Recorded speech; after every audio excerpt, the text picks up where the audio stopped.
Proud கொத்தூஸ் sir. Proud கொத்தூஸ். Proud கொத்தூஸ். ஆமா, ப்ரௌடு கொத்தடிமையே கொத்தூஸ். கொத்தூஸ். ஆமா, ப்ரௌடு கொத்தூஸ். இந்தாங்க பேச்சு பேசுறாங்க, கொள்கை தத்துவம் இல்ல, உதயநிதியை பாராட்டுறது கொத்தடிமை தான்றது. உண்மையான ஜென்சி இதெல்லாம் பார்க்க மாட்டான். கொத்தடிமைன்றது அவன் வாயிலிருந்தே வராது. டேய், நான் ரவுண்டா புகை விடுற ஸ்டைல பார்த்து எவ்வளவு ஃபிகருங்க என்ன ரவுண்ட் கட்டுது தெரியுமா? டேய் மச்சான், ஒபாமா ஒயிட் ஹவுஸ்ல ஒண்ணுக்கு போனத பிபிசில காட்டாங்க, நீ பாத்தியா? நான் கொத்தடிமை, ஆமா கொத்தடிமைன்றான். அங்கேயும் உங்க இதை முடிஞ்சு போச்சு. நீ ஜென்சியே கிடையாது. 200 ஊபி தான் ஜென்சி இல்லைன்னு நீயே வாக்குமூலம் கொடுத்துட்ட. மற்றவங்க யாரும் உனக்கு சர்டிஃபிகேட் கொடுக்கணும் அவசியம் இல்லை. உங்களுக்கெல்லாம் அந்த கஷ்டம் வேணாம், எங்களுக்கு நாங்களே அந்த சர்டிஃபிகேட் கொடுக்குறோம். நான் கொத்தடிமை தானே நீ அங்கே போய் சொல்கிறேன். உனக்கெல்லாம் மானம் சூடு சோரணை ஈனம் எதுவுமே கிடையாதா? சோறு தானே திங்கிற. உண்மையான ஜென்சி இது கிடையாது. அவனுக்கு பிடிக்கல, அதனால தான் காட்ட வேண்டிய இடத்துல காட்டுக்கு போயிட்டான். நீங்கள் அப்படியும் மாறலையே. இல்லை, அவன் தலைமுறையா குடும்ப அரசியல் அவங்க ஏற்றுக்கிற மாதிரி அவன் உட்காந்து பேசுகிறாரு. அது மக்கள் காரி துப்ப மாட்டாங்க.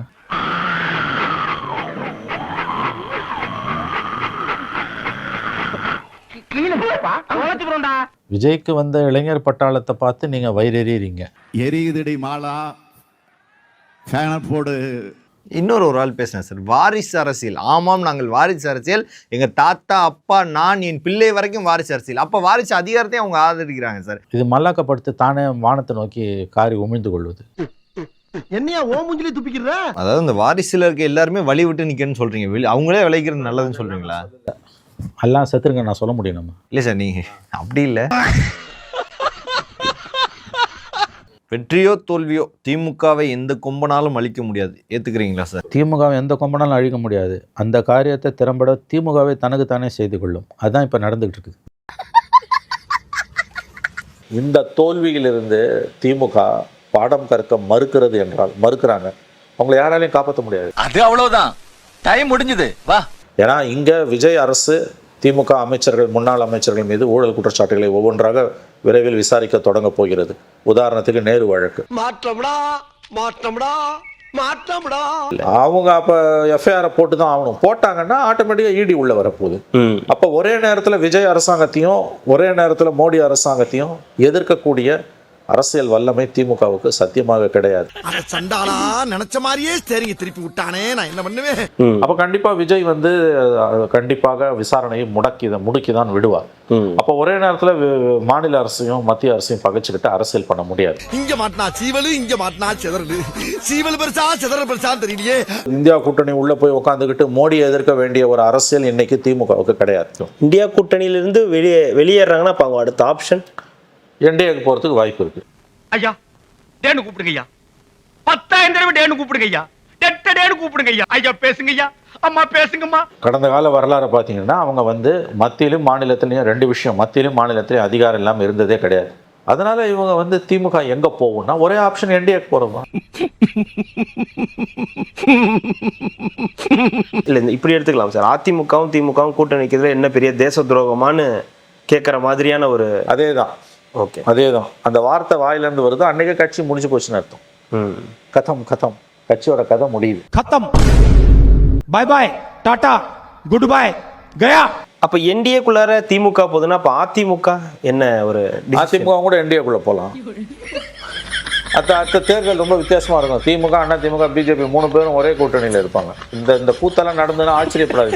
சிரிக்காதீங்க சார், இதை விட கேவலமா தமிழ்நாடு அரசியல் போகுது. ஒரு மந்தையில் இருந்து 2 ஆறுகள் வேறு வேறு பாதையில் போய்விட்டன. இரண்டும் சந்தித்த போது பேச முடியவில்லையே. ப்ரோ, விஜய் ப்ரோ எங்க ப்ரோ? ஏன் bro? Honourable chief minister bro, why bro? ஏன் ப்ரோ எழுதி கொடுத்த ஸ்கிரிப்ட் இவ்வளவு நேரம் வீரா உங்களுக்கு? அவனை சிரிக்க வேணா சொல்றா, அசிங்கமா இருக்கு. நீ அசிங்க பண்ணந்தாண்டா அவன் சிரிக்கிறான். ஏய், சிரிக்கும் போது அவன் மூஞ்சி அசிங்கமா இருக்குடா. நீ சாதி பார்த்து கேண்டிடேட்டை போடல, நீங்க மதமே பார்க்கல. கையில ஒரு மதம், நெத்தியில ஒரு மதம், பதவி ஏத்துக்கும் போது ஜோசப் விஜய் என்னும் நான் அது ஒரு மதம். என்ன bro? Total contradiction bro, bundle of contradictions. ஒரு அரசியல் கட்சி தலைவருக்கு நாணயம் வேண்டும். யாரா முதல்ல அதிகமா லஞ்சம் வாங்குறான்னு பாத்தீங்கன்னா கலைஞரோட ஆட்சி காலத்துல தான். ஒரு அரசியல் கட்சி தலைவருக்கு திறமை வேண்டும். நான் ஜப்பான் நாட்டிற்கு துணை முதலமைச்சராக இருந்த நேரத்தில் நான் ஜப்பான் நாட்டிற்கு தலைவரை கலைஞர் அவர்களை அனுப்பி வைத்தார்கள். ஒரு அரசியல் கட்சி தலைவருக்கு அறிவு வேண்டும். சக்கரை போட்டிருக்கீங்களா? பதநீர் பதநீர் இனிப்பாக இருக்கிறதே, சர்க்கரை போட்டிருக்கேன். இப்படி ஒரு சயின்டிஸ்ட் எங்கேயாவது உலகத்துல பாத்திருக்கீங்களா? இவன் டம்மி தான் போட்டிருக்கு. மம்தா வந்து காங்கிரஸோட இல்ல, மற்ற கட்சிகள் யாரும் சிபிஎம் காங்கிரஸோட இல்ல. So Stalin will head the third front and he will become the prime ministerial candidate in the next election. Dravida Munnetra கழகத்தின் தலைவரும் முன்னாள் முதல்வரும் கொளத்தூர் தொகுதியிலேயே தோற்றதற்கு காரணம் அவர் மீது தொடர்ந்து எழுப்பப்பட்ட பொம்மை முதல்வர் என்ற விமர்சனம். Stalin will head the third front and he will become the prime ministerial candidate in the next election. அவரோட லட்சியம் எவ்வளவு பெரிய லட்சிய புருஷனா அவர் வாழ்ந்துட்டு இருக்காரு. இந்தியாவை போய் பிஜேபி பிடியில் இருந்து இந்தியாவை மீட்க வேண்டும்ன்றதுக்காக அவர் டெல்லி அரசியல் நோக்கி நகர்ந்துட்டாரு.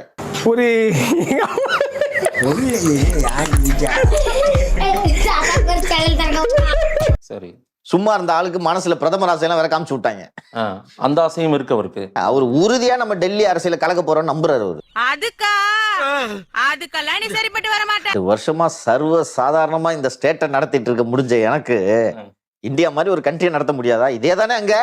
அதுவும் போக ஸ்ட்ரைட்டா பிரதமர் பதவிக்கு முயற்சி பண்ணிக்கிட்டு இருக்கேன்டா. இப்படி இருக்கும்போது எங்கிட்ட எட்டக்க மடக்கா கேள்வி கேட்டு கிறுக்கு பிடிக்க வச்சுறாரா? புரியுதா? போ. சரி, இது என்ன ஒரு ஸ்டேட், அங்க என்ன ஒரு 30 ஸ்டேட். இதே மாதிரி அங்க 4 அதிகாரி இருப்பாங்க. இந்த அதிகாரியை கூட்டு போயிடலாம். தினேஷ் கேபினட் செக்ரட்டரி ஆயிடுவான். இதே டீம் அங்க, அதே டீம். அப்பதானே நிரந்தரமா முட்டு சந்தில வச்சிருக்க முடியும். பிரதமர் அறிமுகம் பண்ணும்போது என்னென்ன அறிமுகம் பண்ணாரு தெரியுங்களா? இல்ல, அது ஒரு பிரபல நக்கீரன்ல போட்டிருந்தாங்க. அதுக்கு முன்னாடி ஏதோ பிரபலன்னு சொன்னீங்களா? அது என்னது? பிரபல பத்திரிகை. பிரபல பத்திரிகை நக்கீரன். ஆமா, சொல்லுங்க, என்ன போட்டிருந்தாங்க? நக்கல்யா அவனுக்கு. தென்னிந்தியாவின் வலிமையான தலைவர் இவர் அப்படின்னு அறிமுகப்படுத்தினாராம். தென்னிந்தியாவின் வலிமையான தலைவர் இவர் அப்படின்னு திரு ஸ்டாலினை தமிழ்ல சொன்னாரா? தென்னிந்தியாவின் வலிமையான தலைவர், தென்னிந்தியாவின் வலிமையான தலைவர், தென்னிந்தியாவின் வலிமையான தலைவர், தென்னிந்தியாவின் வலிமையான தலைவர்னு ஒரு அறிமுகப்படுத்தினார்ல. இந்த மாதிரி நான் அறிமுகப்படுத்தினேன்றத மோடி இளைய செல்வன்ட்ட சொன்னாரா, ஸ்டாலின் இளைய செல்வன்ட்ட சொன்னாரா, இல்ல அமெரிக்க அதிபர் இளைய செல்வன்ட்ட சொன்னாரா? நீ கண்டுபிடிச்சலாம். சொல்லுங்க, சொல்லியா செய்தி. நான் அதை உங்களுக்கு கேள்வியா கேட்டேன். இதெல்லாம் என்கிட்ட சொன்னா நான் அந்த கேள்வியெல்லாம் கேட்பேன். சரிங்களா? வா, நீ ஃபர்ஸ்ட் எந்த மொழியில சொன்னாங்க? இப்போ நான் என்கிட்ட இந்த மாதிரி இப்போ நக்கின்ல வந்த நியூஸை சொன்னோன்னே நான் இவ்வளவு கேள்வி கேட்டேன். ஆனா இதே நியூஸை கொத்தடிமை கிட்ட சொன்னா கொத்தடிமை ரியாக்ஷன் எப்படி இருக்கும்? சொல்லுங்க. அந்த சொல்லியா, சும்மா சொல்லியா? வானத்தை போல படத்துல